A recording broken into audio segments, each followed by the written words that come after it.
My name is Lila Bonner, and my husband, Blake, and I are here today on behalf of our oldest daughter, Lila Bonner, who lost her life during the floods of July 4th. Lila turned 9 on June 26th, 3 days before we drove her into the gates of Camp Mystic. Her two little sisters, Wynn, 2, and Scarlet, 6, are now attempting to navigate a world without her, one that Blake and I never imagined would or could be our permanent reality. Before I begin sharing a speech I never imagined I would have to write, much the way I felt when I wrote my reflection for her funeral, I want to say thank you for the opportunity to speak with you all today. As her mother, I am haunted by the events that took place on July 4th and wish with every fiber of my being that I was here under different circumstances. When Lila was born, I began writing letters that I planned to one day share with her. I wrote to her on her birthdays, on days when she did something funny or started a new activity, trying to capture precious memories and milestones that I never wanted to forget. I wrote to her on days when I was struggling, hoping that one day they could be a source of comfort and wisdom. Having lost my mom to cancer when I was 12 years old, I wrote these letters to Lila in the event that something ever happened to me. I never imagined that I would be the one reading them to her at her funeral, and most certainly not because she lost her life at Camp Mystic, where I spent 10 summers, 9 as a camper and 1 as a counselor in Bubble Inn. As I struggle to make any sense out of this horrific tragedy, these letters have been a gift I thought I would one day give her, but I now realize they are a gift from her. Lila was special. She was beautiful. She was pure. She was so kind. The most gentle little girl who fiercely loved her little sisters and all of her friends. A friend who preferred to shine her light on the people around her. A light she lit inside of me when she made me a mom. A light she lit throughout the halls and classrooms of Bradfield Elementary. A light she shared with her beloved family and friends. And a light I know she shared with the angels at Bubble Inn. Lila was the epitome of a firstborn child, the best big sister and a rule follower who respected authority with impeccable manners.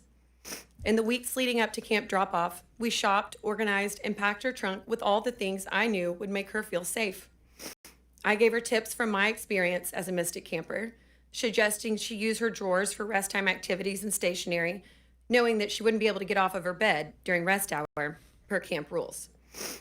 We received her dresser drawers with the first round of belongings recovered from camp, and it was no surprise to me to see that she had done exactly what I had suggested.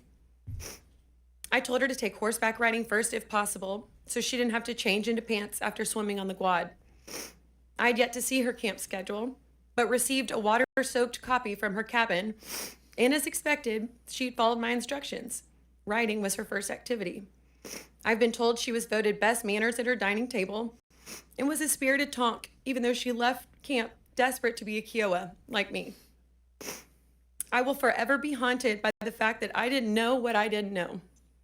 I sent her to Camp Mystic to grow closer to God, make lifelong friends, try new activities, and encourage independence. To spend time outside, away from a screen, surrounded by like-minded girls that I knew she would cross paths with for life. I naively assumed she was safer at camp than anywhere else.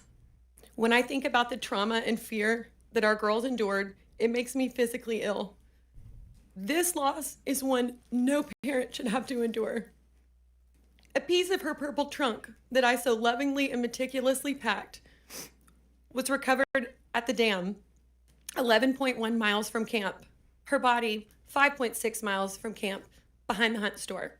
Ironically, the last place we were, or the first place we stopped after dropping her at camp. Our 6-year-old started first grade last week without her big sister holding her hand. Our 2-year-old will likely never remember her oldest sister aside from photos and videos.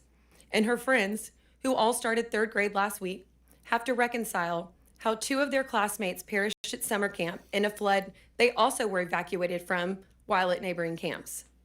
Their stories are harrowing, but they all survived. I'm not here today because I want to be. I'm here because I have to be. Our daughters deserved better, and future campers deserve better. I implore you all to act quickly and pass SB 1 to protect campers before next summer and to ensure that there will never be another Heavens 27 due to camp complacency. Thank you.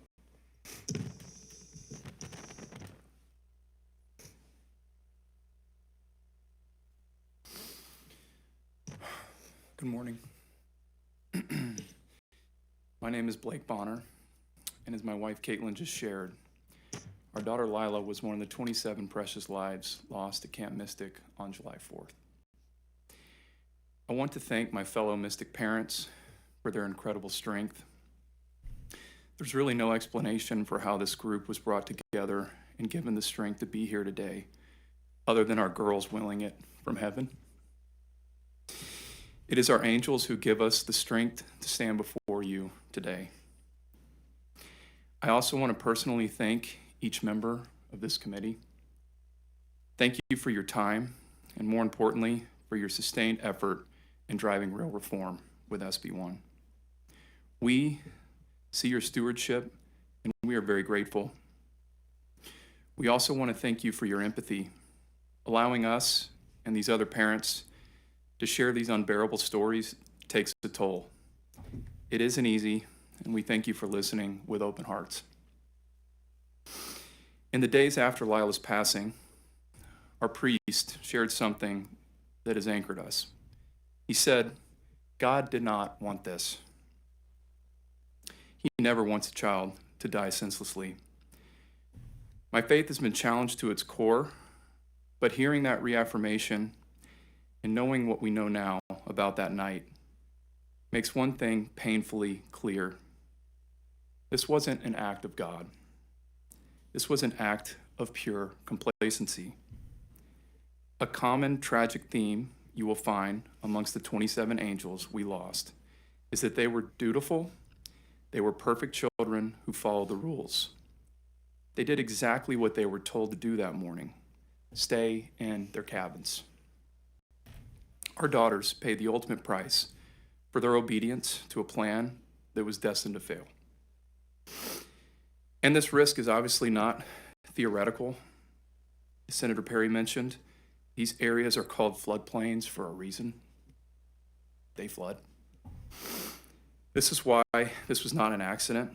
It was 100% preventable failure. It was a failure of planning, prevention, detection, and response, which leads us to the questions that will forever haunt us. Why were our children sleeping in a known high-risk flood zone? Why was the stated evacuation plan to stay in place? Why were there no adequate warning systems in the cabins, despite a similar tragedy on the very river as recently as 1987?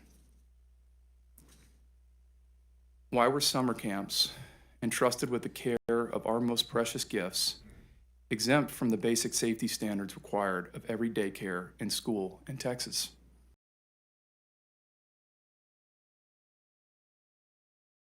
Form of thoughts and prayers, but in the form of meaningful legislative action. As it's been said, we cannot wait until the 2027 legislative session. To delay action is to tell every parent in Texas that their child's safety is not a priority. It is to accept a risk that has already been paid by the lives of our daughters, our Heavens 27, who paid that ultimate price. We urge you, from the depths of our grief, to act now, pass meaningful camp safety standards this session in the form of SB1. Honor the memory of our daughters by protecting the lives of others. Do not let another summer pass under this broken system.